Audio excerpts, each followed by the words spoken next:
Chaque semaine, pour le Screen Parfait, nous demandons à des réalisateurs de nous confier leurs petits secrets de fabrication. Et aujourd'hui, c'est l'écrivain, rappeur et poète Abdal Malik qui nous parle de son premier film, adapté de son roman autobiographique « Qu'Allah bénisse la France ». En filmant le quotidien des cités avec réalisme, poésie et amour, il s'éloigne de l'exercice autobiographique et étend son sujet du je au nous. Il était une fois. Toutes les histoires commencent comme ça. On parle de personnes qui ont peur, qui rêvent, qui ambitionnent, qui aiment. On parle de vie, d'individus, de femmes, d'hommes. Né dans le 14e arrondissement de Paris en 1975, c'est à Strasbourg, dans une cité HLM, qu'a grandi Abdal Malik. Élève brillant, il fait des études de philosophie et de lettres classiques à la fac, tout en trempant dans la petite délinquance pour acheter du matériel de musique. Il monte le groupe de rap NAP en famille, mais c'est en solo que sa carrière explose dès 2004, avec un son original, mêlant rap, jazz et slam. Sous le volant, les câbles pendent. Il roulait vite pour pas se faire prendre. L'explosion. La même année, à peine 30 ans, il sort le livre Qu'Allah bénisse la France, adapté aujourd'hui au cinéma. Si par le thème et l'image en noir et blanc de ce premier film, Abdal Malik convoque des références importantes pour lui, comme La haine de Mathieu Kassovitz ou Rocco et ses frères de Visconti, il se détache rapidement de ces modèles en apportant un nouvel élément, le vécu. Mathieu et Visconti, ils ont ça en commun. Ils parlent, évidemment avec respect, etc., mais ils parlent de quelque chose qu'ils n'ont pas vécu eux-mêmes.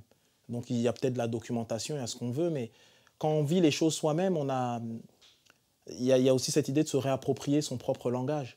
Donc moi, l'idée, c'était... bien sûr, il y a plein de référents, des artistes que j'aime, mais il y a cette idée de raconter, que je puisse faire aussi mon geste de cinéma, mon geste de cinéaste. L'idée aussi, c'était d'amener ma vision propre, qui est une vision singulière, qui est la vision du témoignage, qui est la vision de l'expérience, et qui est tout le travail que j'ai fait en amont.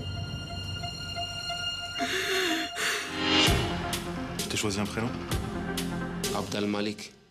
Au départ, je suis passionné par la littérature, la musique et le cinéma. Et je suis travaillé par une question, ça fait assez longtemps, comment rendre le langage littéraire cinématographique, et vice-versa. Le cinéma est à la fois un langage où il y a de la littérature, de la poésie, l'art pictural, etc. Mais c'est aussi un langage à part entière. Et c'est ça, moi, qui a été passionnant dans l'écriture, dans l'adaptation. C'est-à-dire que je raconte la même chose et je raconte autre chose. Avec d'autres... je dis d'autres choses, je dis plus, je dis moins, je dis autrement. Peut-être que quand vous venez comme ça aborder les gens, peut-être que vous faites peur à certaines personnes. Exactement. Mais ça déjà, moi, je crois pas qu'on peut faire peur. Bien à la manière du prophète, on peut pas faire peur. On est là, on est dans un mais c'est pas tout le monde qui connaît le prophète. Exactement, écoutez-moi. Vous avez vu tout ce qui se passe dans le monde en ce moment? Oh les gars, écoutez les grands frères quand même. Si vous voulez kicker, écoutez juste les grands frères. Voilà. Oula les frères, moi je vous dis ça. On va pas vous induire à l'erreur, nous. Lui et moi, ça fait des années qu'on prie. Et c'est pas parce qu'on est habillé en civil qu'on n'a pas le cœur pur ou un truc comme ça. Exactement. Ça va changer quoi? C'est pas parce que ça va changer. Non les frères, écoute mon frère. Habillez-vous déjà comme tout le monde. Après, on pourra discuter. J'ai une réflexion depuis longtemps sur l'image. L'image, ce que je veux que l'image dise par rapport à un texte. Donc j'ai beaucoup travaillé, et d'ailleurs en noir et blanc. Et par exemple, ça, c'est des choses qu'on avait fait en amont. On est allé, moi et mon photographe, et on est allé ensemble à des différents endroits, on a pris des photos. On a préparé, et j'ai construit. En termes de symétrie, je veux que ce soit positionné comme ça. Et on commence à composer, en fait. Et une fois qu'on a composé, on compose en amont, je me mets, on prend des gens, on dit mettez-vous, on regarde, on analyse, on réfléchit.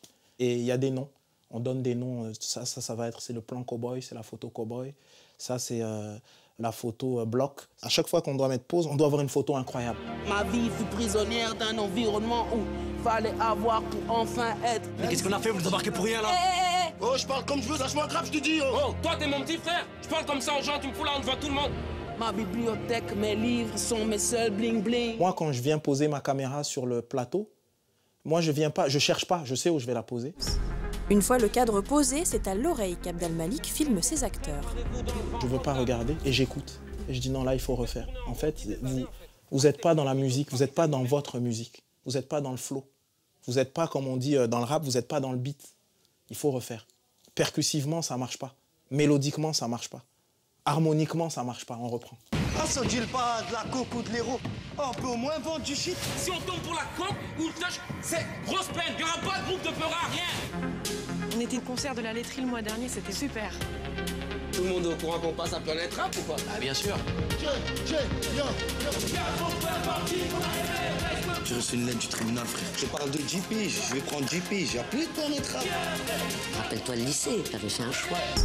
Le film s'ouvre sur une séquence caméra au sol avec un cadre bancal. Au commencement, il y a quelque chose de bancal. Au commencement. Et d'une certaine manière, à partir de là, on va enchaîner des espèces de clichés qu'on a de la banlieue. Et en vérité, on va poser un décor pour le déconstruire totalement.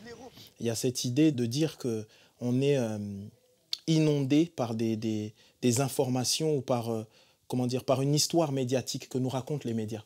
C'est-à-dire l'histoire des faits divers, certains reportages, des reportages où on nous parle, on dit alors on va rentrer dans le monde je sais pas moi, des dealers, on va suivre des policiers en investigation. Et en fait, j'ai voulu poser tout ça, tout ce qu'on a en tête. Donc je le pose, je le mets de façon bancale en disant il y a quelque chose qui ne va pas. On rentre, on voit tous ces clichés et à partir du moment où on les a exposés, on déconstruit tout. On ne doit pas se sentir étranger dans notre pays. Et notre pays, c'est la France. On a fait notre dernière avant-première à Lille. Et à un moment donné, il y a un spectateur qui est là, qui pose une question, il est ému et tout. Et il dit, c'est marrant parce que le film, il y a deux parties. La première partie, bien sûr, en noir et blanc, mais la deuxième partie en couleur. Et il se met à parler de la deuxième partie de mon film qui serait en couleur. Et je lui dis, mais en fait, c'est merveilleux. Et je l'ai applaudi. J'ai dit, c'est magnifique ce que vous dites parce que le film, il est en noir et blanc du début à la fin. Et l'idée, c'est qu'on dépasse le noir et blanc et que presque on soit submergé par la couleur des émotions. Et que du coup, qu'on voit... Et donc, c'est-à-dire que cet aspect de dualité, cet aspect binaire, qu'on dépasse ça, qu'on se rend compte que c'est beaucoup plus complexe. Et qui dit complexité, dit couleur.